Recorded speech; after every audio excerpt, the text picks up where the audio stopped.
Eu quero primeiro dar as boas-vindas a todos. O tema é imunização e imunidade na Covid, né? Então, imunologia da Covid-19 com o professor Luiz Vicente Riso. O professor Luiz Vicente tem um currículo extremamente vasto, né? E ele é professor titular da imunologia da Universidade de São Paulo, é o diretor do Instituto de Ensino e Pesquisa do Hospital Albert Einstein, é pesquisador CNPq 1A, dentre muitas outras coisas, né? Foi médico pela Universidade de Brasília, formado pela Universidade de Brasília, mas radicado há muito tempo no Brasil, em São Paulo, e saiu do Brasil também, ficou um bom tempo fora do país, Riso. Eu tenho muito orgulho de tê-lo aqui conosco, né? Nossa sessão, queria só contextualizar para aqueles que ainda não conhecem. Nossa sessão clínica, nossa sessão científica, professor Luiz Venere Decour, ela surgiu do interesse do Instituto Sócrates Guanais, que é uma instituição do terceiro setor, em promover uma reabertura do seu centro de ensino e pesquisa. Nosso interesse é que o mindset dos profissionais que estejam envolvidos direta e indiretamente com a operação do Instituto reitere essa preocupação com o ensino e com pesquisa clínica. E para isso nós, dentre várias atividades, nós iniciamos esse ano essa sessão científica, que é um convite para nós conhecermos, a partir de grandes nomes da medicina nacional, da pesquisa clínica nacional, temos um acesso a esse tipo de raciocínio, né? Então, raciocínio focado em evidências científicas, metodologia científica, e com temas que são temas de interesse independente da atividade, né, do indivíduo. Então, aqui nós temos profissionais de saúde, Riso, médicos, enfermeiros, fisioterapeutas, de toda a equipe do Instituto Sócrates Guanais, e muitos convidados também, você vê, são pessoas que são convidados externos, porque essa sessão é aberta, né? A nossa ideia realmente é que tenha um tempo que fica a seu critério de apresentação e depois a gente promova um debate, uma discussão. E aí a doutora Bárbara Fialho vai me ajudar, por ser expert na área de imunologia também, na área da parte diagnóstica em medicina tropical, já que ela trabalha no IMT, pós-doc por lá. Então, vai ser uma sessão que eu tenho certeza vai ser interessantíssima. Sem mais delongas, eu queria dar as boas-vindas para o Dr. Luiz Vicente Riso, agradecer mais uma vez, Riso, pela disponibilidade, pela presteza de bate-pronto que eu te fiz o convite, e assim, quem sabe não tem problema nenhum, né, em discutir, quem tem essa mente científica não tem problema nenhum em discutir assuntos complexos como esses, mesmo de bate-pronto, né? Eu agradeço mais uma vez, viu, Riso? Eu quero agradecer, Germano, pelo convite, é um prazer estar aqui, muito obrigado, espero ser útil. Então, a ideia aqui é fazer uma apresentação rápida, eu tenho só 13 slides, eles são um pouco densos, alguns deles têm muita informação, eu não vou correr por eles, mas eu vou andar rapidamente, de forma que eles sirvam para o que o slide serve mesmo. É de base para a gente poder discutir a posteriori o que se sabe, ou na realidade o que não se sabe de Covid. Também uma parte da nossa conversa no começo é essa, né? Qualquer pessoa que diga assim, tudo que você precisa saber sobre Covid, você já pode começar a suspeitar, porque ninguém sabe nada sobre esse vírus, né? A gente tá aprendendo a voar um avião em voo, e felizmente estamos indo bem. Eu acho que os resultados, quando você olha, por exemplo, e isso é uma coisa que é importante chamar a atenção para a gente entender o estágio atual. Barrando uma mutação inesperada, não estou falando dessas que a gente está vendo aí, a cepa de Houston, a cepa europeia, mas uma mutação realmente inesperada, o que a gente está vendo é uma pandemia seguir o curso que uma pandemia ordinariamente segue. A medicina, a boa medicina, a medicina baseada em qualidade, não baseada em blá, blá, blá, começou a melhorar, né? Então, hoje você tem entre 6 a 8 de 10 pacientes que morreriam em março, hoje não morreriam mais, né? E a gente está vendo esse resultado na comparação de número de pessoas infectadas, a despeito de ter aumentado muito o número de exames feitos, dividido pelo número de mortes, caindo muito rapidamente, né? Principalmente nos lugares onde você tem saúde de boa qualidade, né? Isto posto, eu vou entrar rapidamente aqui na apresentação, vamos ver se eu não apanho muito dela. Professor Riso, claro. Professor Germano, quer dizer que estou aqui acompanhando, viu, André Guanais? Eu farei minhas considerações ao final, mas já estou aqui acompanhando desde o início a apresentação de Germano, e dizer que é muito bem-vindo, obrigado aí por estar engrandecendo a nossa sessão. Ao final, eu estou já só para dizer que estou acompanhando com muito prazer e muito contente com a vossa presença, e ao final farei minhas considerações. Muito obrigado. Eu que agradeço pelo convite. Bom, vamos lá. Vamos ver se eu não apanho muito disso aqui, que eu ainda apanho desse tal de Zoom. Muito bem. Então, o Germano pediu para eu falar de imunidade e vacinas, né? E vamos começar falando um pouco da cara do nosso inimigo, né? Então, este é o coronavírus, é um coronavírus típico, leva esse nome por causa da coroa, né? Que é essa que a gente está vendo aí fora no desenho, né? Então, a gente tem bem no meio, na figura A, uma microscopia eletrônica que mostra que cara que ele tem, né? E a depicção aqui, então, do lado direito e do lado esquerdo, né? O que a gente tem de importante aí, em termos de estrutura do vírus, é esta possibilidade de rotação da coroa, que é comum a outros coronavírus, mas neste caso ela permite uma infectividade maior do que a gente está acostumado com os coronavírus que você vê ordinariamente em pequenas epidemias em crianças, né? Muito bem. Em resumo, né? Como é que funciona a imunidade para coronavírus? E aí é uma tabela que faz uma comparação bastante interessante entre o SARS-CoV, que é o que a gente está vendo agora, o MERS e o SARS-CoV-2. Né? E eu vou seguir rapidamente fazendo alguns highlights de coisas que a gente já sabe sobre o SARS e sobre o MERS e que, no final das contas, parece que vão se repetindo para o SARS-CoV-2. Né? Então, no caso do SARS, uma coisa que parece se repetir, né, é esta incapacidade de células NK e de alguns subsets de células T, principalmente no subset de pacientes graves, né, de funcionar apropriadamente, principalmente no que diz respeito à resposta e à produção de interferon gama. Então, isso já acontecia no SARS-CoV-1, lá no começo do século, né, 2000, 2001, né, e ela se repete agora. Né? No caso de MERS, a gente vê uma resposta de CD8 inicial muito importante e que corresponde com a doença, né? E uma memória de célula TH1 e TH17, que também, de novo, parece se repetir com o SARS. Né? A gente tem com o SARS-CoV-2. Né? Então, o que a gente vê é uma doença que se comporta de uma certa forma, da mesma maneira, e o que está variando é justamente a capacidade infectiva e, no caso da comparação do SARS com o SARS-CoV-2, o período de incubação, que é muito mais longo no SARS-CoV-2 e, consequentemente, aumenta o número de pessoas que podem ser recrutadas em termos de patologia. Em termos de resposta imune humoral, novamente, o que a gente está vendo, né, é uma resposta imune humoral que aparentemente é mais fugaz do que nós gostaríamos. Né? Então, uma parte importante dos estudos mostra que a partir de 90 dias você tem um decréscimo na imunidade humoral. E isso é a mesma coisa que se via no SARS e no MERS. Bom, agora atacando diretamente o SARS-CoV-2, né? O que a gente vê como marcadores de resposta imune neste momento? Né? Primeiro, há um marcador relativo, que é o tipo sanguíneo. Está sendo discutido cada vez mais a questão dos portadores do tipo A pela ausência de anticorpo anti-A, né? Serem mais suscetíveis, enquanto os portadores do tipo O são menos suscetíveis. O que está claro é que tipo A ou tipo O, uma vez que você adquira a infecção, o tipo sanguíneo não parece ter uma influência na gravidade ou na evolução.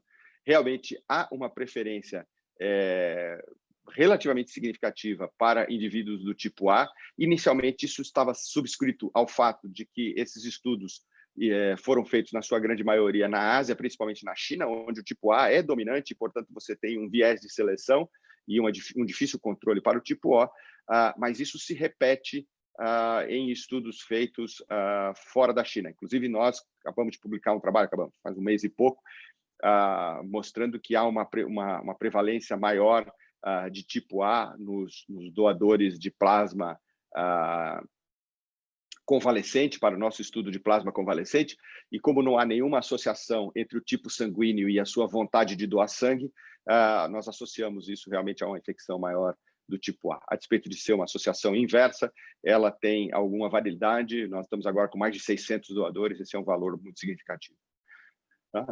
Obviamente, uma coisa que tem um papel importante é o haplotipo de HLA, você tem alguns haplotipos preferenciais, que facilitam a evasão do SARS-CoV-2, a carga viral, e isto não é diferente de nenhuma outra infecção viral, a carga viral é determinante, dificuldades na resposta imune, então aí nós estamos falando de pessoas com mais idade, nós estamos falando de imunodeficientes, sejam eles imunodeficientes primários ou secundários, a imunodeficiência causada pela própria medicina, seja no controle de neoplasias, seja no controle de doenças autoimunes ou alérgicas, ou seja no controle da rejeição de transplante. Então, essas são pessoas que têm maior susceptibilidade. E aí também se encaixam os obesos, porque a gente sabe que o obeso é primariamente um imunodeficiente, em grande parte porque existe uma diminuição significativa da resposta de células NK e NKT nos obesos. Isso vem sendo estudado há mais de 15 anos, é um processo que é muito bem estabelecido. E, como a gente mencionou, uma das coisas que se sabe sobre o coronavírus é que a resposta de NK ela é importante, principalmente na determinação de se a doença vai evoluir para uma doença mais grave ou não, né? A inibição dos interferons do tipo 1 também é um marcador importante de má evolução no SARS-CoV, e agora nós estamos associando a evolução para gravidade maior também com uma dificuldade de produção de interferon de tipo 2, que é o interferon chamado antigamente de interferon imune, o gama-interferon e delta-interferon, que são produzidos por células NK e por linfócitos T, normalmente linfócitos TCD4 do tipo TH1 ou TCD8, né? Enfim, esses são alguns dos marcadores mais importantes, e o que a gente observa é que, dadas essas condições, seja de imunidade, seja capacidade de evadir o sistema imune ou de carga viral elevada, você evolui pior. E você vai evoluir com um quadro parecido com um quadro de coagulação intravascular disseminada, é parecido por motivos diversos, eu não preciso explicar para essa audiência as diferenças entre um quadro de CID e o quadro que a gente vê de trombofilia do COVID, mas elas são doenças que estão na mesma categoria, né? A síndrome de ativação de macrófagos, que é, na realidade, uma tentativa da resposta imune de compensar essas falhas iniciais e que acaba resultando em um processo inflamatório importante com secreção de interleucina 6, né? Uma síndrome hemofagocítica secundária e, finalmente, a irritante e famosa síndrome da liberação de citocinas, antigamente chamada de tempestade de citocinas, aqui no Brasil a gente chama mesmo de toró de citocinas, e, finalmente, a pneumonia institucional, ARDS, né? Então, esta é a evolução que a gente vê neste bicho, é isto que a gente sabe de imunidade. Então, em termos básicos, é o seguinte: a imunidade celular ela parece ser absolutamente fundamental e, por isso, ela tem uma importância muito grande no desenvolvimento de vacinas, como a gente vai discutir daqui a pouco. A imunidade humoral é também importante e tem um papel significativo, principalmente nos casos de doença moderada a quase grave, né? Mas ela tem uma característica de não ser tão prolongada quanto para outras infecções virais, mas seguindo o padrão das infecções por coronavírus que atingem os pulmões, né? Muito bem. Então, rapidamente, e eu peço desculpas àqueles que estão muito familiarizados com isso, peço desculpas particularmente à Evelyn, que eu conheço muito bem e sei que sabe esse negócio todo de cor, mas deve haver outras pessoas na audiência que sabem isso muito bem, mas eu queria rever alguns conceitos de vacinas, porque, de modo geral, o que acontece é que quando a gente chega numa situação de emergência, muitas vezes, por falta de treinamento para emergência ou por outras características, a gente se esquece do que a gente aprendeu no passado, né? Então, vamos por partes, né? O que é importante lembrar? Vacinas são preparações biológicas, o que quer dizer que, diferente de uma medicação comum, né, a vacina também é viva, mesmo quando ela é uma vacina inativada. Tá? Você tem uma resposta biológica de todos os lados. Né? A hora que você inocula um indivíduo com uma vacina, você vai fazer uma modificação na resposta imune desse indivíduo, que vai perdurar por quanto tempo perdurar a imunidade para essa vacina. Então, vamos pegar, por exemplo, vacinas muito conhecidas, como vacina antitetânica, por exemplo. A imunidade perdura por volta de 10 anos. Então, por volta de 10 anos, você tem uma cicatriz, abre aspas, fecha aspas, imunológica da vacina. Né? Então, o que a gente sabe de vacinas hoje? Então, hoje, no pipeline para coronavírus, nós temos mais de 300 vacinas. Para ser preciso, 389, segundo o dado de sexta-feira, quando eu montei essa apresentação aqui. Ordinariamente, uma vacina demora 10 anos entre a fase pré-clínica e a sua aprovação. E existe uma razão para isso. Vacinas são das coisas mais seguras que nós temos em intervenção médica em saúde. Para você ter uma ideia, as piores vacinas apresentam alguma reação em 1 para cada 30 a 40 mil vacinados. Enquanto se eu olhar a aspirina, que é um negócio relativamente simples e que, considerando a audiência, algo que vocês devem prescrever com alguma frequência, ou pelo menos prescreviam no passado, 1 em cada 10 seres humanos terão uma reação adversa razoável para a vacina. Então, para a aspirina. Então, você vê a diferença de segurança que uma vacina tem. Né? Muito bem. Ordinariamente, uma vacina pode demorar 24 anos ou 24 meses para entrar em fase de produção. Isso são coisas que a gente pode, obviamente, modificar, né, numa situação de emergência. Mas, mesmo assim, é importante ter esses prazos tidos como reais na nossa cabeça para que não se criem falsas expectativas. Né?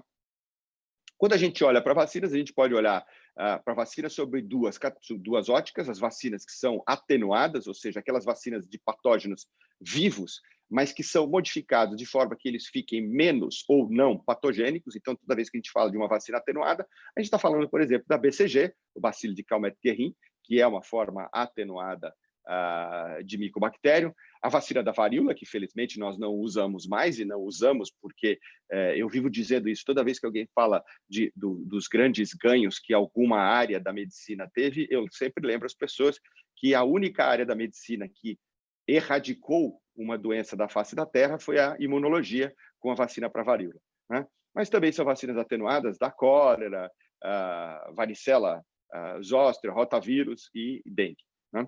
E as vacinas inativadas, que são as vacinas mais comuns, então a vacina tríplice e a quadrúplice viral, a vacina para influenza, a vacina para Lyme e por aí vai. Né? Essas são todas vacinas inativadas. Isso é muito importante porque as vacinas inativadas, elas podem ser tomadas por qualquer um, mesmo indivíduos imunodeficientes. É claro que para o imunodeficiente você tem que avaliar se ele tem alguma condição de induzir ou de produzir alguma resposta imune. Caso contrário, a vacina passa a ser desnecessária, mesmo sendo inativada. Por que a gente tem vacina para alguns vírus e para outros não?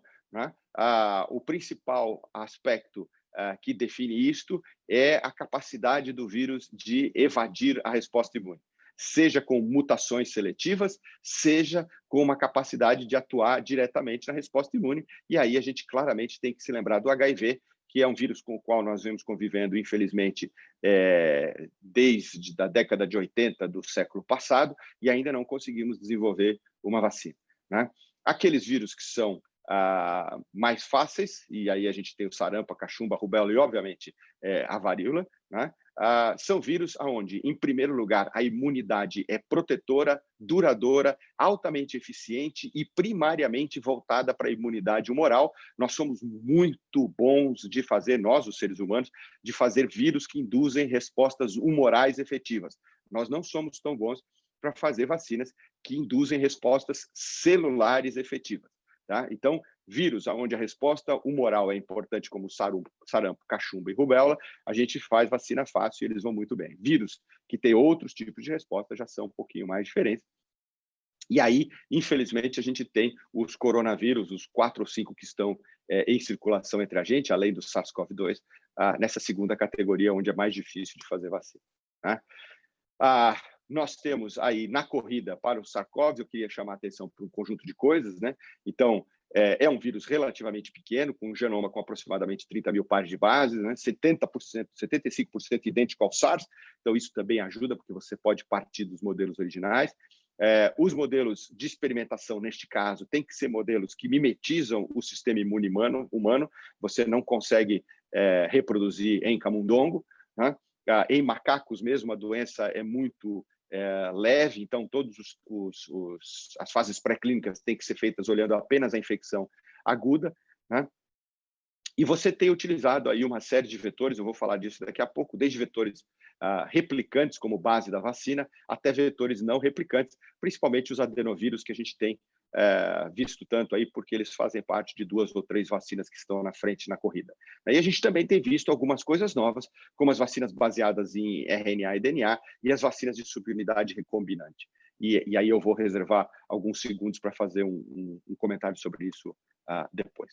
Então, o que é que nós temos hoje aí? Esta é uma representação gráfica de como essas vacinas estão feitas, e eu queria agradecer a doutora Cláudia Vespa, que é uma grande entendedora de vacinas, para mim é a pessoa que mais entende de vacinas no Brasil, e que me ajudou aí fornecendo vários desses slides da sua própria coleção, esse é um deles, né?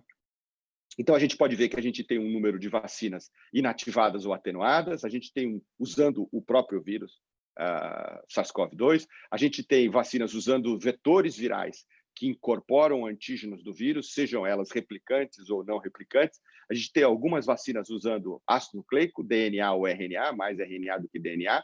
Algumas vacinas usando subunidades proteicas e vacinas usando virus-like particles, ou partículas semelhantes a vírus, que também é um outro approach muito interessante para as vacinas de Covid, principalmente essas nas quais nós precisamos desenvolver uma resposta imune celular efetiva, e um número outro razoável, quase agora já passa um pouco mais de 10 vacinas com outras estratégias. Então, eu queria chamar a atenção para o número de diferentes estratégias. E é isto que nos dá, mais do que qualquer outra coisa, a esperança de que nós teremos uma vacina efetiva. É muito difícil você introduzir no mercado uma estratégia diferente de vacinação para as vacinas que já existem. Vamos pegar, por exemplo, a vacina para sarampo.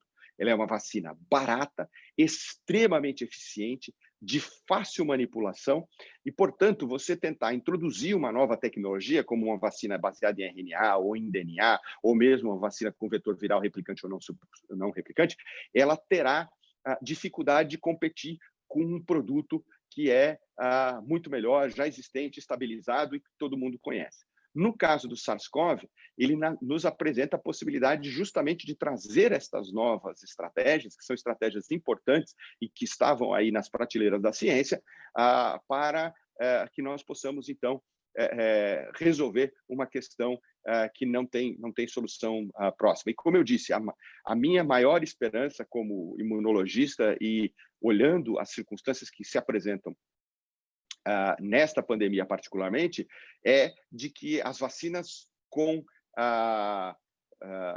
approaches alternativos aos que a gente tem, ou seja, aquelas que usam vetores virais, replicantes ou não replicantes, ácidos nucleicos, proteínas recombinantes ou outras tecnologias diferentes, como nanopartículas e assim por vai, nestas que eu deposito a maior parte da minha confiança de onde a gente vai andar. Né? Finalmente, eu queria falar um pouco sobre o plasma convalescente, que é algo que nós fizemos aqui, já temos uma série de trabalhos publicados sobre isso. O plasma convalescente, ele, em quase todos os estudos, no mundo inteiro, sob qualquer circunstância, ele só é utilizado quando a gente não tem nada melhor e, consequentemente, ele perde por não conseguir ter estudos randomizados, controlados, duplos cegos de alta qualidade, ele é sempre feito sob condições de emergência, e foi assim que nós fizemos, a despeito da gente estar participando de um ensaio muito interessante que está sendo liderado pelo Hospital das Clínicas da Universidade de São Paulo, e do qual participam mais 8 hospitais, entre eles o Einstein, está sendo liderado pelo professor Esper Calas, e os resultados vão sair em breve, este sim um estudo duplo cego controlado, né? Mas é importante lembrar que os estudos com plasma convalescente, na maior parte das vezes, sofrem disso. E sofrem também do fato que você tem uma dificuldade de seleção, porque uma vez que isso esteja disponível, a maior parte dos pacientes não quer entrar num estudo onde eles podem tomar ou não o plasma, eles querem tomar, ou os familiares querem que os pacientes tomem, porque existe uma possibilidade de cura para uma doença sem tratamento. Então, é sempre importante ter isto em mente, né? Uma outra oportunidade de imunidade passiva são, e aí eu estou dando como exemplo o HIV, são os anticorpos monoclonais humanizados, utilizados, obviamente, em coquetel. Não há dúvida que o paciente mais famoso a tomar isto foi o atual, e se Deus quiser, futuro ex-presidente dos Estados Unidos, Donald Trump, né? A droga aparentemente tem uma utilização bastante razoável para os pacientes na fase aguda e não tão boa na fase crônica. E, de novo, faz sentido que seja assim com qualquer forma de imunidade passiva. A gente sabe que os pacientes, a maior parte dos pacientes na UTI, por exemplo, hoje mais de 90% dos pacientes da UTI do Einstein produzem anticorpos neutralizantes em níveis razoáveis contra o Covid. Então, a utilização de imunidade passiva, principalmente esta imunidade humoral, ela tem uma aplicação, seja ela com o plasma do convalescente, seja ela com os anticorpos monoclonais humanizados, nas fases mais iniciais da doença e não nas fases mais graves, sempre nas fases pré-intubação, que foi o que a gente mostrou por aqui, né? Então, como eu já comentei, né, a gente parece que a utilização dos anticorpos ela deve estar restrita à primeira semana de infecção, até os 10 ou 11 dias, foi onde nós tivemos os melhores resultados, mas não posso falar muita coisa, porque tem esses embargos de revista agora, né? E os nossos dados mostram que é uma terapia segura. Bom, era isso que eu gostaria de falar para vocês, espero que eu não tenha falado muito, acho que falei aí talvez uns 20 a 15 minutos, e a gente tem o tempo que for necessário para discutir, estou à disposição. De novo, muito obrigado pela audiência. Muito obrigado, viu, Riso, excelente. A gente consegue fazer um apanhado dessa magnitude, dessa abrangência em tão pouco tempo, realmente é muito, muito bacana. Bom, eu gostaria de Germano, agora... Pois não, Riso. Se você quiser, eu não sei que tamanho que ficou essa apresentação, eu posso passar para você se as pessoas quiserem ficar com alguns dos dados. Eu só vou pedir que façam sempre um agradecimento à doutora Gláucia Vespa, que me doou alguns desses dados aí. Tá ótimo, Riso. Sem dúvida vai ser muito, muito importante para nós. A gente costuma fazer também, Riso, uma gravação, né, e a gente disponibiliza mediante seu consentimento, uma íntegra, uma edição desse nosso encontro aqui para ficar disponibilizado no nosso site. Está à disposição, a única coisa que eu insisto é sempre falar o nome da Gláucia, que me ajudou muito com isso aí. Perfeito. Obrigado, Riso. Bom, eu abro aqui a palavra para a doutora Bárbara Fialho, então, para fazer as primeiras considerações, por favor. Olá, pessoal. Olá, professor. Obrigada pela brilhante apresentação. É uma honra estar aqui com o senhor. Eu fico muito feliz em ler na sua apresentação uma frase que eu utilizei no meu doutorado, que foi que o processo de vacinação e intervenção em saúde pública mais efetiva que nós conhecemos, né? E hoje está em evidência a população não científica, não médica, estarrecida atrás das vacinas, e muitas dessas pessoas que estão querendo as vacinas são as mesmas que não levam os filhos para vacinar, né? Nós estamos cada vez mais com os níveis de vacinação, não só no Brasil, caindo. Então, chega a ser engraçado ver os pais gritando por vacinação para Covid, os mesmos nos últimos dias para a vacina de sarampo não foram vacinar seus filhos, né? O senhor me respondeu uma pergunta que eu iria fazer, que é qual é a aposta do senhor para induzir melhor a imunidade, se seriam as vacinas utilizando o vetor viral ou as vacinas recombinantes. Eu gosto muito do modelo de nanopartícula e as recombinantes, eu acho que é um caminho que nós temos ainda a percorrer, mas que, neste caso da imunidade celular, eles trariam grandes benefícios. O senhor concorda, professor? Eu acho o seguinte, primeira coisa, você está absolutamente correta, né? É uma vergonha os níveis de vacinação que a gente tem tido no Brasil e no mundo. Eu sou tido como um cara muito mal-humorado aqui na instituição, né? E eu insisto que eu não sou mal-humorado, nem pessimista, eu sou um otimista bem informado, né? E, por acaso, os números não mentem, né? Quando você tem uma cobertura vacinal de 65% para sarampo, isso é um resultado péssimo, porque é uma vacina extremamente segura, é uma vacina com baixíssimo efeito colateral e com um ganho incrível, né? Mas ele mostra o que aconteceu com o mundo, particularmente nos últimos 10 anos, né? E o que acontece? Se a gente pensar onde a gente estava em 2010, do ponto de vista científico, a gente estava com o início da CRISPR-Cas, né? Então, o admirável mundo novo de edição gênica com boa capacidade realmente de reconhecimento e menores off-target, desde que a questão de terapia gênica começou lá em 1983, né? Então, pela primeira vez, a gente olhava para um horizonte de poder tratar doenças com ferramentas de modificação gênica, isso em 2010, e a gente estava planejando a primeira visita tripulada até Marte, né? E aonde a gente senta em 2020, explicando para as pessoas que a Terra não é plana e tentando que elas vão se vacinar com vacinas que se conhecem há mais de 50 anos. Então, nós emburrecemos 500 anos em 10 anos. É isso que o ser humano conseguiu, e isso se demonstra, inclusive, nos processos políticos que a gente tem vivido, né? Isto posto, eu não tenho a menor dúvida de que as vacinas que têm maior chance de serem efetivas são aquelas que induzem respostas imunes celulares, principalmente respostas do tipo TH1, quiçá TH17. E estas não serão as vacinas a priori, utilizando exclusivamente os vetores virais.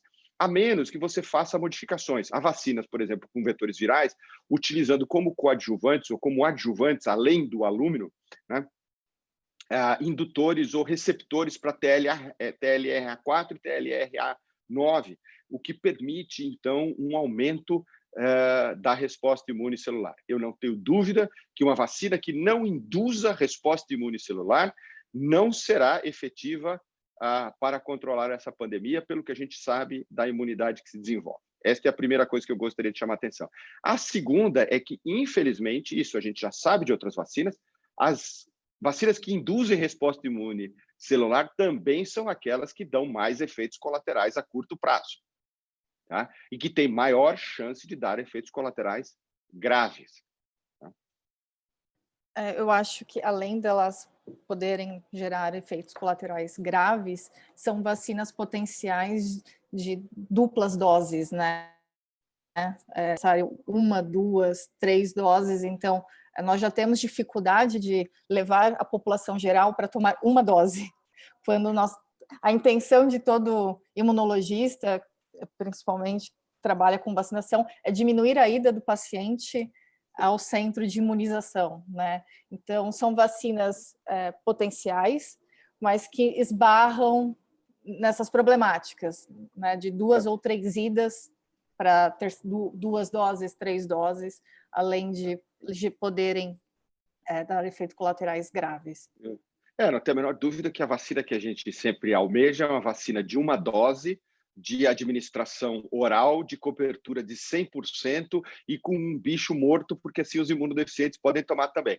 Mas, infelizmente, não é esse o mundo que a gente vive, principalmente esse que nos foi apresentado aí pelo SARS-CoV-2, que é um admirável mundo novo. Também reflexo do que a gente tem feito em termos de meio ambiente, né? Porque se a gente não tivesse avançando sobre áreas que são áreas de floresta, a gente não estaria nos expondo a vírus que cruzam espécies, que cruzam a barreira das espécies. Com certeza, professor. Professor Riso, temos algumas perguntas aqui. Tem várias perguntas. Tem uma do professor Roberto Rocha Giraldez. Doutor Roberto, pode fazer a pergunta, por favor? Até me arrumei na cadeira aqui para ver o Rochinha falar. Meu. Oi, Riso. Eu tinha uma pergunta que eu queria que você me ajudasse. Em primeiro lugar, eu peço desculpas, porque eu sou, diferentemente de boa parte da plateia, apenas um cardiologista curioso. E para mim, foi um desafio entender todo esse processo, tanto epidemiológico como imune, que envolve o coronavírus. Eu acabei me interessando mais como um curioso. E eu tinha uma pergunta a fazer para você, que é a seguinte: boa parte das evidências que a gente tem hoje, expectativas que a gente tem hoje, se baseiam em dados laboratoriais. Então, vou dar um exemplo para você. Existe, parece que uma porcentagem da população que pode ter uma imunidade contra o coronavírus, uma imunidade natural. E isso foi visto através de testes laboratoriais com sangue, né, com o plasma de pacientes que não tiveram contato com o coronavírus. O material foi colhido antes do início da infecção. Então, existe uma resposta ao coronavírus. E também os das vacinas. A gente tem visto que os estudos de fase 1/2 testam laboratorialmente os pacientes e mostram uma resposta imune celular e humoral desses pacientes. Eu queria que você me explicasse um pouquinho o quão próximo da realidade esses testes laboratoriais estão, ou seja, o quanto é verdade que essa imunidade detectada, por exemplo, nos exames, nas pessoas que foram vacinadas, estão próximos de uma imunidade que o indivíduo possa ter da doença, ou que, de fato, possa haver uma porcentagem da população que tem imunidade ao vírus baseado nesses testes que foram feitos. Eu estava com medo da pergunta que você ia fazer, que eu ia ter que dizer que eu não sei responder, mas felizmente eu vou poder responder. Em primeiro lugar, vamos estabelecer que de curioso ele não tem nada, ele é o cardiologista da minha família inteirinha, né? Então, filho do meu pai, da minha mãe, da minha irmã, então é o cardiologista de todo mundo, tá? Então, vamos lá, vamos por partes, né? A primeira coisa é a gente precisa separar. E neste coronavírus, assim como em qualquer outro coronavírus, é importante que a gente entenda que existe uma diferença entre imunidade e resistência, tá? Por quê?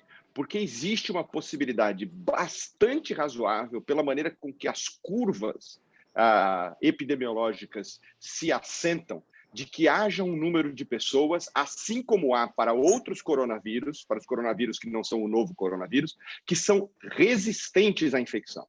E esses indivíduos são absolutamente fundamentais, porque diferente dos indivíduos que são imunes, que podem carregar o vírus do lado A para o lado B e não desenvolvem a doença, o indivíduo resistente ele não é um carreador. Então, ele é um fulano que, para todos os propósitos, não está sujeito à mesma lógica que a maioria de nós. Com relação ao que o Rocha perguntou sobre a imunidade, a imunidade prévia, esta que está sendo medida, ela é mormente em anticorpos, e como eu disse, a presença de anticorpos não necessariamente quer dizer que você está protegido contra a doença. Então, não é certeza que esta medida laboratorial dos indivíduos que não pegaram Covid, mas que têm anticorpo contra a Covid, vá conferir qualquer proteção, não é certeza, isso é muito importante que se tenha em mente. E a segunda parte, com relação às vacinas, é isso que a gente faz em fase 1 e fase 2 mesmo, é olhar o laboratório. E são os grandes estudos de fase 3 que vão nos mostrar se existe uma correspondência entre o dado laboratorial de que há imunidade mensurável e uma proteção real contra a infecção. Eu tenho grande esperança que esses resultados estarão disponíveis nos próximos meses. Eu não creio que a gente vai passar de janeiro sem ter dado de fase 3 para pelo menos 8 das vacinas que estão sendo testadas. Dados bastante confiáveis. O que me preocupa não é isso. O que me preocupa é o efeito a longo prazo. Tá? E é por isso que as vacinas demoram 8, 10 anos para serem liberadas, porque você tem que ver o que acontece a longo prazo na resposta imune. Né? Espero ter esclarecido aí as dúvidas do glorioso professor Roberto Rocha Giraldez. Como insisto, médico cardiologista bastante, muito obrigado. Da família Riso. Muito obrigado. Professor Riso, eu tenho uma pergunta aqui. Eu vou furar essa cadeia de perguntas que a Germano tem aí, porque eu vou pegar aí a deixa aí que o colega levantou aí, e dar um segmento. Recentemente, tu deve ter lido, a Bárbara até que me enviou, e claro, por isso que eu fui ver que não era. Uma entrevista saiu do CEO da Merck Sharp, né? O Pfizer. Não sei se você chegou a ler. Não, eu não vi. Não, o Pfizer, que é o CEO da Merck Sharp, que é hoje a indústria farmacêutica que já produziu o maior número de vacinas no mundo. Certo? E ele, comentando justamente alguns fatos que você levantou de maneira muito apropriada, e dizendo o seguinte, o recado dele foi assim, fazer uma vacina, eu disse assim, não é uma coisa fácil. De 75, dos 25 anos do último século, do 20, foram realizadas apenas 6 vacinas. Então, ele diz que é uma temeridade, até uma falta de responsabilidade de alguns políticos, está dizendo que vai ter vacina em 2 anos, e ele dizendo que é muito desenvolvimento. E que nunca no mundo inteiro houve uma vacina que tem que ter muito cuidado, porque você vai ter que ter uma vacinação, quer dizer, a população são 7 bilhões, e você nunca teve antes na história assim, uma vacinação que, de uma maneira, num dado momento do mundo, você vai ter que vacinar bilhões de pessoas, 2 ou 3 bilhões de pessoas. Então, isso é uma responsabilidade muito grande, e que ele não vê expectativa, porque além das fases do estudo, das fases de estudo científico, tem depois a operacionalização disso, né? E que ele não vê uma possibilidade assim, a nível populacional, antes de 4 anos, você ter uma coisa assim, efetiva que você possa desenvolver a população, só que a população está aí, né? Todos nós que somos ignorantes no assunto, e eu me incluo neles, né? Eu sou intensivista, mas está todo mundo ligado nisso daí. Então, ele diz, o indivíduo que é o CEO da maior indústria farmacêutica, que já todo interesse, diz, eu não vejo realmente possibilidade e acho uma leviandade dos políticos, de quem quer que esteja politizando isso, ver uma solução assim, de uma vacina a nível populacional de impacto antes de 4 anos, entendeu? Quando a gente ouve isso, é importante porque nós não somos estudiosos, mas uma coisa interessante do Covid, porque ele chamou a atenção no momento de comunicação, né? A todo mundo, você vê, está todo mundo ligado. Eu tenho um irmão que é engenheiro, eu tenho um irmão que é publicitário, o cara pergunta assim, por que está todo mundo ligado na vacina como nunca antes? E você vê todos os especialistas. Hoje, não todo mundo, o cardiologista, o intensivista, o pediatra, está todo mundo ligado como nunca se ouve no tema, que não deixa de ser importante. Mas isso foi uma coisa que realmente teve um grande impacto, porque há uma expectativa imensa da população. Não é? Isso. Linkado a essa pergunta, quer dizer, essa consideração, né? Teve também um relato de professores, cientistas, né? Estudiosos, pesquisadores de Stanford, de Harvard com Oxford, e eles falando em conjunto, dizendo, pessoal, mesma coisa, vamos levar a vida, assim, um conselho objetivo, porque, na verdade, tem muita água para correr nisso daí, uma vacina efetiva vai demorar ainda, e, na verdade, o que mais eles disseram que é importante agora, que deve voltar, é o que eles chamam de imunidade coletiva, que foi um pouco do que você falou para a gente, mas, quer dizer assim, vai se tomar cada vez mais a imunidade coletiva, e é isso que vai nos dar, no momento, antes da vacina, mais esperança. Você podia traduzir para a gente, não é, um pouco essa consideração lá da vacina, né, como elemento da expectativa para a população, né, de maneira assim direta, porque, como o Giovanni falou, essa sua palestra muito brilhante, de uma visão assim, muito objetiva e didática do que de mais novo, fazendo as considerações, né? E muito interessante que tanto para o pessoal da área, não é, médica, mas também que era facilmente compreensível, não é, para também quem não é da área médica, o que vai dar um recado. Cada um vai entender na sua profundidade, o que é uma grande coisa de um comunicador. Eu acho que os cientistas têm que formatar isso. Então, comentar o que é essa imunidade coletiva. Você já tangenciou isso aí, mas diretamente nessa expectativa desses pesquisadores, né? O que é mais importante agora é essa imunidade coletiva. Assim, em primeiro lugar, quem sou eu para discutir com o CEO da Merck, né? Eu, malemar, sou o seu Luiz Vicente para a dona Ana Lopes, que faz a limpeza lá em casa. Ela falou, seu Luiz Vicente, o senhor está fazendo muito sujeira aqui. Você está derrubando comida debaixo da... Então, eu estou mais para CEO do que para CEO. Eu acho o seguinte, tem vários aspectos aí que são importantes, né? com relação à vacina, e depois eu vou falar um pouco da imunidade coletiva, da imunidade de rebanho.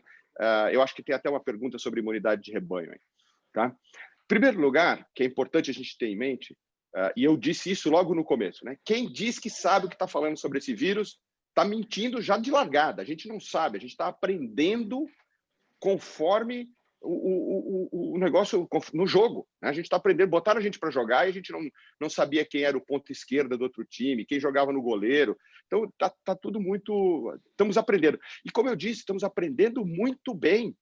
Eu acho que a resposta da comunidade de saúde, porque não são, obviamente, só os médicos, nós temos aí grandes avanços em fisioterapia pulmonar, grandes avanços em enfermagem e nutrição para esses pacientes, eles têm permitido que o outcome, que o resultado, que o que a gente espera de um paciente que entra com Covid grave hoje seja muito diferente do que ele era em março.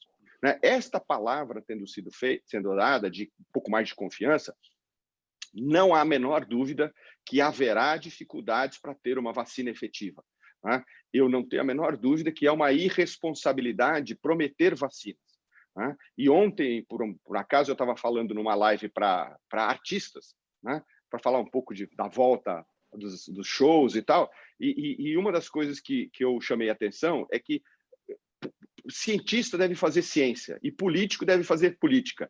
Então, político faz política, cientista faz ciência, e a gente, cada um no seu rumo, vai dar o melhor que a gente pode dar para a população. Quando o cientista quer fazer política, sempre dá ruim, e quando o político quer fazer ciência, eu não preciso nem falar. Né? Então, realmente, essa questão da politização da doença atrapalha muito o entendimento das pessoas, atrapalha a comunicação para o leigo, que ela é muito importante. Tem uma frase do nosso patrono aqui, o Albert Einstein, que além de grande físico, era um grande frasista, né? Que diz que se você não consegue explicar o que você sabe para uma criança de 6 anos, é porque você não sabe tanto o quanto você acha que você sabia. Porque uma pessoa que sabe alguma coisa de verdade tem que ser capaz de passar para o público leigo. Né? E, nesse aspecto, as mídias e os políticos têm um papel muito importante de transferir para a população uma visão que eu acho que é uma visão hoje muito melhor, porque a medicina, né, a saúde, o cuidado desses pacientes melhorou. Então, a pandemia que nós temos hoje é diferente, barrando, como eu disse, uma mutação inesperada. Ela é bem diferente do que ela era em março. As vacinas vão, sim, demorar um pouco mais do que as pessoas estão dizendo. Eu não acho que vai demorar tanto, porque um aspecto que não foi fatorado aí pelo CEO é que nunca, e aí vou parafrasear um famoso ex-político brasileiro, nunca na história da humanidade, né, nunca na história da humanidade se teve um esforço tão grande. E eu volto àquilo que eu falei, nunca antes surgiu a oportunidade de tantas alternativas diferentes de vacina serem testadas. A minha preocupação é menos com o uso desta vacina no próximo ano, ano e meio, e ela é muito maior com o efeito que isto causará para outros coronavírus no futuro. Tá? E isso a gente não vai conseguir ver. Né? Não tem a menor dúvida que ninguém vai vacinar 7 bilhões de pessoas até 2024. Qualquer pessoa que disser que vai fazer isso antes está mentindo descaradamente. Né? Mas os países vão tentar resolver os seus problemas das melhores maneiras possíveis. Com relação à imunidade de rebanho, a imunidade de rebanho funciona bem onde a imunidade humoral é efetiva. Tá? Então, quanto mais a resposta de anticorpos for eficiente para lidar com um patógeno, mais eficiente a imunidade de rebanho funcionará. Temos que separar a imunidade de rebanho de imunidade coletiva.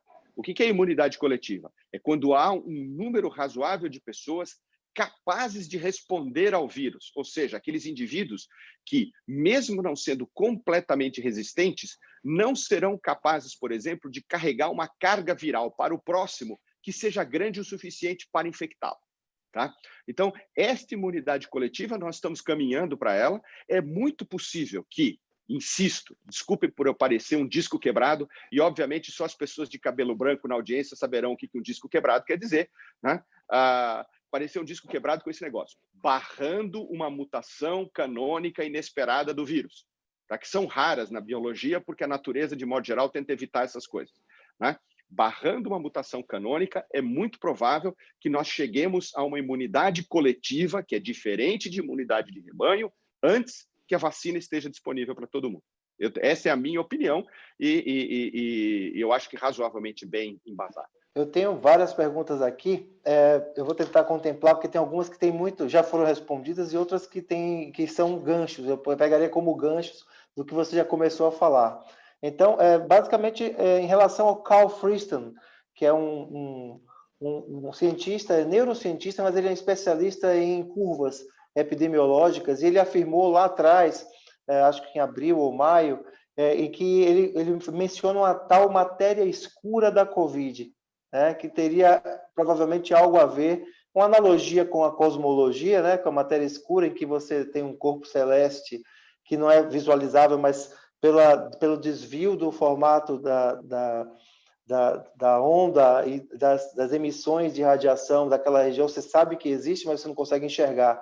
E essa matéria escura seria esse fator protetor, esses fatores protetores que poderiam existir e que atenuaram as curvas, também ajudaram a atenuar em muitos lugares, talvez no mundo inteiro. As previsões iniciais eram muito mais catastróficas a partir de premissas iniciais, naturalmente, quando não se sabia. Se hoje a gente não sabe nada, em março a gente sabia nada ao quadrado, né? Mas, de fato, o desdobramento da pandemia teve uma curva, felizmente, aquém daquela que era esperada. Inclusive, no Brasil, com todas as confusões, nós tivemos uma mortalidade atribuível, né, à Covid inferior à média mundial, né? Então, eu queria que você comentasse um pouco isso sob a luz dessa imunidade celular e humoral potenciais e falar um pouco de imunidade cruzada, né? O que pode acontecer? O que nós podemos ter de informação no nosso sistema imune, celular e humoral, que poderia ser algum fator protetor potencial, como sugere aquele paper da Cell,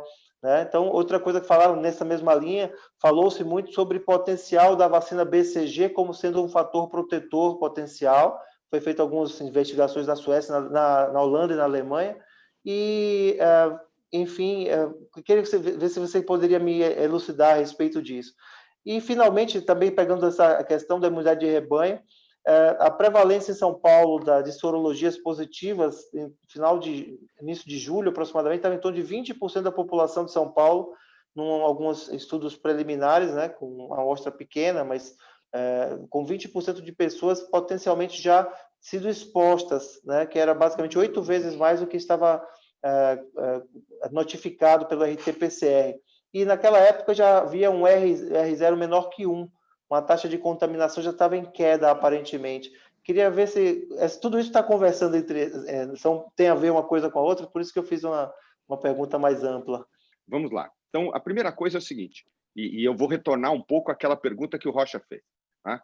A gente não sabe quem são os indivíduos resistentes. E este é um conhecimento chave e de número muito importante. Porque se eles passarem de 20% da população, por exemplo, como é para aqueles coronavírus que infectam os berçários ou que infectam as escolas fundamentais, né, ou pré-escolas, né, nós estamos, em muitos lugares, nos aproximando do que seria o ponto de imunidade comunitária. Tá? Tem uma pergunta aí sobre a Suécia, e o exemplo da Suécia é típico. A Suécia fez a seguinte conta: nós temos um serviço de saúde que aguenta, abre aspas, fecha aspas, aguenta o tranco. Né? Ninguém vai morrer aqui por falta de ventilador, ninguém vai morrer por falta de atenção, e as pessoas vão morrer, e nós vamos assumir isso, não vamos fechar a escola, não vamos fechar nada. E agora, hoje, a Suécia tem os melhores resultados do mundo, da Europa, provavelmente não tem os do mundo, porque a Nova Zelândia, que é uma ilha, conseguiu tomar atitudes diferentes, mas eu acho que a hora que abrirem vão ter problema de novo, porque as pessoas virão infectadas e tal. Né? Então, a primeira questão, o primeiro buraco negro, que é um buraco negro de conhecimento, é quem são, quantos são e por que são resistentes. Depois vamos voltar também a questão da presença de anticorpos. A gente tem que lembrar que o teste pode dar até 25% de falso negativo e falso positivo. Tá? Então, quando você diz que tem 22% de pessoas infectadas, você pode ter tanto quanto 30% e tão poucos quanto 12%. Né? Quando a gente olha o exemplo de Manaus, onde aparentemente, num determinado momento, 66% da população tinham anticorpos, e hoje a gente está tendo um pequeno rebote em Manaus, você fica preocupado com uma série de outros desconhecimentos deste vírus. Quer dizer, será que essas mutações que a gente está vendo, essa nova cepa europeia, a cepa de Houston, realmente tem algum papel na mudança da biologia do vírus ou não, né? E uma outra coisa que é importante a gente lembrar é que, de modo geral, para vírus respiratórios, esta proteção imunitária de reatividade cruzada, ela é geralmente irrelevante para a proteção contra o vírus em questão, né? Com relação ao BCG, a grande função do BCG, sob qualquer consideração, exceto quando a gente está falando, obviamente, de meningite tuberculosa em neonatos, né, ele é um grande estimulador da resposta imune. E é por isso que ele é utilizado até hoje no tratamento biológico de uma série de cânceres, de neoplasias, a mais famosa, obviamente, as neoplasias de bexiga, né, porque eles são grandes estimuladores da resposta imune TH1. Né? Então, nesse aspecto, a vacinação com BCG ela pode funcionar como um estimulador da resposta imune. Tem um estudo muito grande sendo feito na Austrália, 4.000 profissionais de saúde, mas é claro que aí você sofre do seu próprio sucesso, né? Como a curva na Austrália foi descendente, você conseguir provar que qualquer intervenção é útil é muito difícil, né? Inclusive, teve muita gente no Brasil surfando com coisas esquisitas aí, porque 85% das pessoas que pegam Covid não tem absolutamente nada, né? Então, elas surfavam, porque elas davam, eu dei, o cara pegou, veio positivo, eu dei, ele ficou ótimo. É claro, 85% das pessoas ficam ótimas, né? Então, a gente tem essas anomalias estatísticas aí que vão ser difíceis da gente entender exatamente o que está acontecendo, né? E a gente tem um estudo grande da Universidade Federal de Goiás, a professora Ana Paula Kipnis está chefiando isso daí, de BCG em Covid lá na região centro-oeste. Também vai ser interessante ver. Mas se a BCG vai funcionar, não é por reatividade cruzada, é sim por estimulação da resposta imune, principalmente resposta imune celular, a TH1, mormente, né? Voltando aqui para a questão da segurança, na verdade, duas perguntas em uma. Uma é uma pergunta mais direta, né? Como funcionam as vacinas com RNA mensageiro? Né? E segundo, considerando o pouco tempo de acompanhamento dos indivíduos imunizados, como avaliar o risco das vacinas de fase 3? Como a gente pode saber que isso de fato é seguro? E qual o nível de segurança? Os desfechos são desfechos realmente relevantes que estão sendo colocados nesses estudos de fase 2? Ou você acha que são desfechos incompletos? Por exemplo, um desfecho binário, teve ou não teve Covid, mas não colocar gravidade, por exemplo? Os desfechos, na maioria dos estudos, eles estão aquém do que a gente gostaria de desfechos, mas é óbvio que nós estamos num momento muito diferente do que os momentos nos quais a gente testa as vacinas ordinariamente, tá? Então, ponto número 1, a maior parte dos estudos tem desfechos primários aquém do que a gente gostaria. O ponto número 2 é o seguinte, o que é possível avaliar de segurança de vacina num fase 3 está sendo avaliado. O que nós vamos ver daqui para frente é um enorme, nunca antes visto na história da humanidade, ensaio de fase 4 disfarçado de vacinação. Então, aí sim a gente vai ver a longo prazo, ou a médio e longo prazo, quais são os efeitos de segurança, né? O que isso quer dizer? Que eu sou contra a vacina? De jeito nenhum. Me voluntariei para as 2 vacinas que nós estamos testando aqui no Einstein e vou me voluntariar para quase qualquer vacina se eu não for chamado para uma delas, porque, obviamente, aí preclui a possibilidade de participar de qualquer outra. Até hoje não fui chamado, não sei se não fui chamado, porque os caras estão com medo de vacinar o diretor, né? Vai que dá azar, né? Pode ser. Isso aqui, a superstição tem um papel muito importante na ciência, né? Pelo menos na cabeça dos cientistas. A segunda questão é uma questão um pouco mais simples de responder, é como é que funcionam as vacinas de RNA, exatamente do jeito que a gente pensa. Você injeta o RNA, ele tem ele é encapsulado, seja com nanopartículas de gordura, seja refrescado por proteínas receptoras, e ele vai passar para dentro da célula. E a hora que ele passa para dentro da célula, ele funciona exatamente como o RNA nosso. Então, ele vai induzir a produção daquela proteína que ele codifica, né? Alguns desses RNAs são modificados para se incorporarem de uma forma curta, mas não exclusiva, de forma que você continue produzindo a proteína por alguns meses. Então, é uma forma de garantir resposta imune celular absolutamente espetacular, mas vem com o efeito colateral, tá? ele vai dar mais febre, ele vai dar mais problemas. Se você olhar a vacina da Moderna, que é provavelmente a mais famosa nesta linha, ela é a vacina que está dando mais efeito colateral, né? Verdade que não matou ninguém, mas ela, 80% das pessoas tem efeito colateral que pode até levar ao hospital. De novo, a gente tem que lembrar o que é que a gente quer tratar, né? Se você lembrar que esta doença pode ser mortal, você passar um dia no hospital por conta de um efeito colateral pode não ser tão ruim, né? O que é ruim é que, como a gente começou isto no momento de emergência, nós não vamos ter a possibilidade de fazer as curvas de segurança que a gente gostaria, até uma parcela importante da população estar vacinada. E eu insisto, isto não é uma propaganda contra a vacina, pelo amor de Deus. Se a vacina for segura, tome, né? Porque é só isso que a gente pode pedir nesse momento, que a gente tenha uma segurança inicial. Nós estamos vivendo uma condição que nunca antes foi vista na humanidade. Teve a gripe espanhola lá atrás. É verdade, mas a gripe espanhola tinha características muito diferentes, até porque o período de incubação era muito mais curto, você conseguia isolar os portadores mais rapidamente, então um indivíduo infectava menos gente.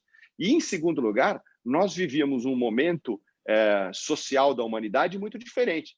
Hoje, você não espera que ninguém morra de uma doença infecciosa, né? Então, as expectativas da humanidade com relação ao que a gente vai produzir como médicos e cientistas, elas são muito diferentes do que elas eram em 1919. Né? Riso, uma última colocação, última pergunta em relação então, a segurança, né, de vacinas de longo prazo, pensando no longo prazo, quais são os tipos de risco que você consegue vislumbrar e que seriam passíveis de uma vigilância mais de perto com as vacinas que estão hoje dispostas? O que te preocuparia no médio e longo prazo? Modificação da resposta imune para outros coronavírus, principalmente, né? E indução de doenças autoimunes. Essas são as duas grandes preocupações em qualquer vacina, principalmente nas vacinas que induzem imunidade celular, principalmente nas vacinas que são mais eficientes. Agora, eu insisto, né? Você tem uma conta que tem que ser feita, né? O que é mais importante, o risco individual ou a proteção coletiva, né?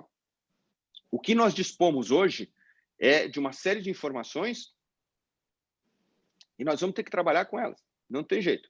É o que temos para a terça-feira depois do feriado. Certo. Se eu puder só fazer um adicional do que o Dr. Riso falou, mas isso é muito comum no campo da oncologia, né? A gente trabalha com diversas drogas de imuno-oncologia em que o principal efeito colateral é o desenvolvimento de doença autoimune, né? E então é um risco-benefício, quer dizer, você tem um paciente oncológico que você sabe que vai a óbito se você não fizer uma intervenção, e você tem o risco da droga que está sendo administrada. Então, acho que esse é um cenário muito parecido, onde você avalia, né, esse risco de você ter uma doença crônica no futuro versus um risco imediato de falecimento. Exatamente, Evelyn. Uma coisa que eu pensei, Riso, também nessa condição, a gente tem aqui uma divisão que foi colocada como fase 1 da doença, né, que foi uma divisão para o Dr. Mandip Mera, que é cardiologista na final, mas que ficou a coisa clássica, né? Todo mundo assume isso como uma verdade, aparentemente, né? Então, temos uma fase 1, que é uma fase de maior replicação viral, e aí depois vem a fase 2, que é justamente uma fase que tem uma resposta imune e que boa parte da fisiopatologia atribuível à doença, ela depende dessa resposta imune que em alguns indivíduos ela pode ser exacerbada. Essa reação ela pode ser idiosincrásica, ou seja, ela pode não ter relação com a carga viral. E segundo, aí que eu entro a pergunta da segurança também das vacinas, se nós estamos induzindo uma resposta imune, né, então a partir da infecção não parece ser o problema principal, é apenas um gatilho para uma segunda fase que pode ser realmente a parte mais grave da doença. Então, será que nós podemos inferir que parte dessas candidatas à vacina podem também induzir uma doença COVID-like, né, basicamente na mesma proporção das infecções? Germano, é improvável que elas enveredem pelos desenhos que elas têm, é improvável, tá? Esta definição de fase 1, fase 2, fase 3, ela continua valendo, mas a gente tem que lembrar que elas são fases sequenciais Tá? Então, elas dependem inevitavelmente uma das outras. Você não tem fase 2 se você não passar pela fase 1 de replicação viral. Aquelas pessoas que conseguem controlar o vírus, seja porque tem uma imunidade prévia, seja por qualquer motivo, porque tem uma imunidade natural mais eficiente, células NKT, por exemplo, elas não evoluem, né?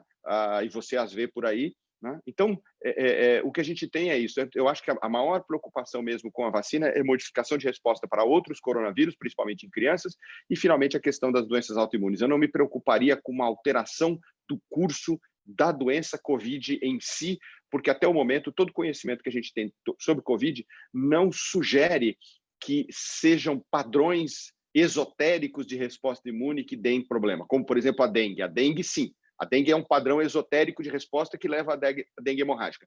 Na resposta imune para a COVID, o que parece acontecer é, se você tem uma resposta imune capenga, seja ela induzida pelo próprio vírus, pelos mecanismos que eu mencionei, e agora tem até aí uma descrição de 11% dos pacientes graves produzindo anticorpo anti-interferon, que é uma novidade, né? O pessoal está chamando de anticorpos bastardos, né? Que nos perdoem os bastardos que aí existem, que são pessoas até de boa qualidade, mas os anticorpos não necessariamente, né? Então, me parece que não é uma coisa para a gente se preocupar. Já tem bastante coisa para preocupar, essa não seria uma delas. Perfeito.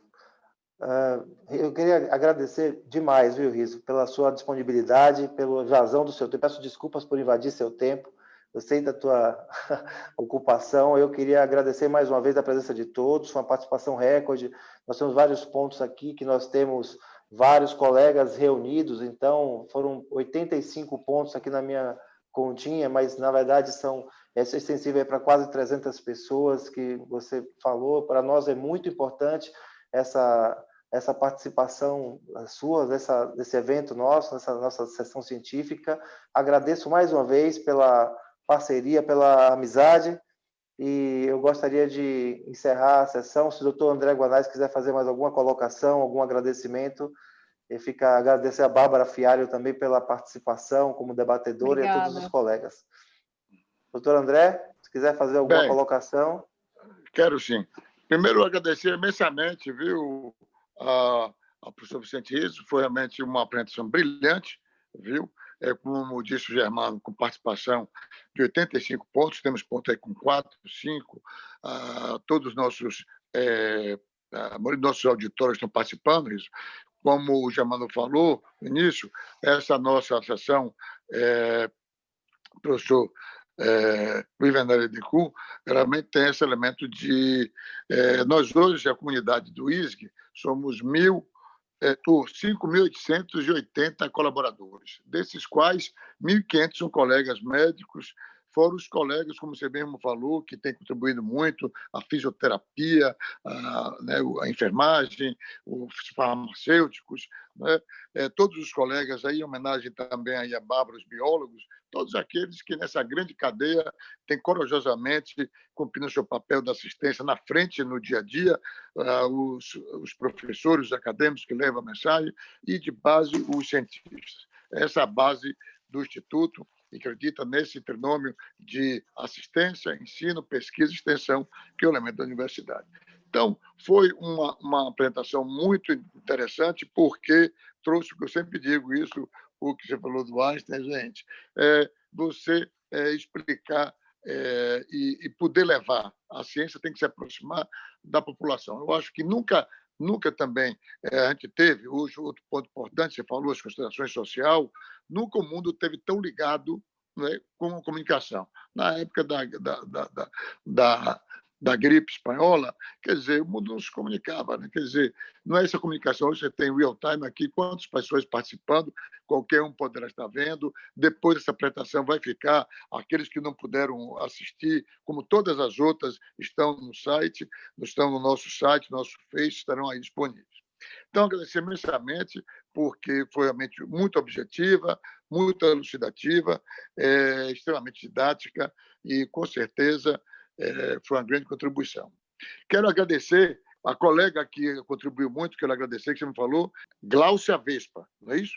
Isso. Então, vou agradecer aqui imensamente, vou botar aqui minhas considerações, estou agradecendo de público, não é? E também Eu acho que uma grande maneira de homenageá-la é se você puder fazer essa ponte de deixar o convite do Instituto e, a qualquer tempo, como o tema foi tão interessante, eu sei que ficaram várias perguntas de vários colegas, de ela poder contribuir com a participação dela aqui, se for possível, você nos levar nosso convite, e aí nós teríamos uma tréplica, poderíamos convidá-la e você poder participar como debatedor, seria um grande ganho, porque é um tema de realmente grande alcance e de grande importância.